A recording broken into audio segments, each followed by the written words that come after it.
Nag-post nga si Marjorie ng photo ng kanyang anak na si Claudia at ng asawa nitong si Basti, na tila wala lang sa mga ngayon ay rant naman sa social media ng kapatid ni Dennis Padilla. Anyway, mula sa mga netizen, narito ang kanilang naging komento matapos nga na i-post ito ng kami.net.ph. At mula sa comment section, mababasa ang hindi magagandang komento para sa nasabi nga pong ina nila Julia, Claudia at Leon. Mula sa isang netizen, sinabi niya na kakandidato pala siya sa problema nga ng ex-husband niya at sa mga anak niya hindi niya magawang ayusin. Sa mga tao pa ba? Ano na lang ang habol mo, sahod? Ha. Bago ka tumakbo, dapat yung maging maganda kang halimbawa sa mga tao.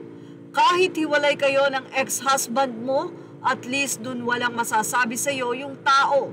Paano ka maglilingkod sa mga nasasakupan mo kung sa problema nyo ng pamilya mo, wala kang paki, pati mga anak mo, tinuturuan mong lumayo ang loob sa tatay nila? Comment ko lang.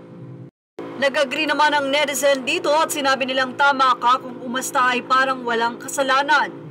Well, dito ay bumalik nga o nag-throwback ang nasabi nga pong relasyon ni Marjorie Barreto at ang pagkakaroon niya ng anak sa iba. Sa naman ng isaya ng ngiti ng tagumpay, iniwan si Dennis kasi hindi mayaman at nagkaroon nga ng karelasyon na mayor at nagkaroon sila ng anak. Walang ambag sa kasal si Dennis kaya naging visitor na lang.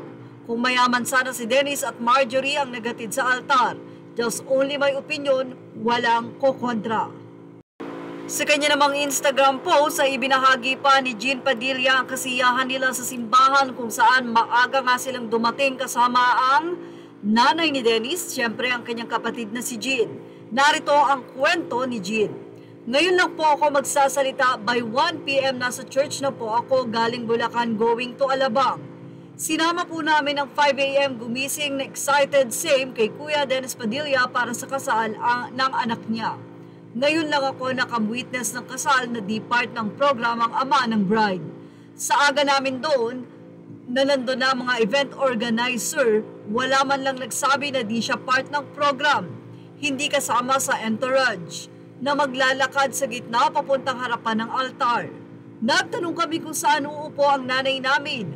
Ang sabi, kahit saan doon at yung ama doon na lang daw tumabi sa mga ninong. Kaya kami ni Kuya Dennis pumunta na lamang sa likuran. Napaluha at napaiyak si Kuya sa mga nangyari. Kaya sabi ko umuwi na tayo after ng simbahan at papicture na lang sa kinasal. Nawa din ako sa nanay ko kasi naiyak na rin. Naramdaman ko yung sakit na nararamdaman ng kapatid at nanay ko dahil ama din ako. Ang tagal ng panahon na nanunuyo at nanghingi ng atensyon ng ama nyo sa inyong mga anak. Yan ba ang itinanim ng mga nakapaligid sa inyo? Kami, sa hirap at di talaga, sanay kami sa hirap at di talaga kami nababagay sa inyo. Pero pinagkaiba ba natin or pag pinagkaiba natin yung puso namin at dignidad di nyo kayang pantayan. Kahit magtanong kayo sa ibang magulang, tama ba o mali ang ginawa nyo sa tatay nyo? Dennis Dominguez Padilla, Chinita Samuel Valdivia, di pala father of the bride, girls of the bride. Narito nga ang naging post ni Dennis Padilla sa kanyang social media. Grabe kayo, nabudol nyo ko, father of the bride, naging visitor, ang galing nyo, sagad sa buto.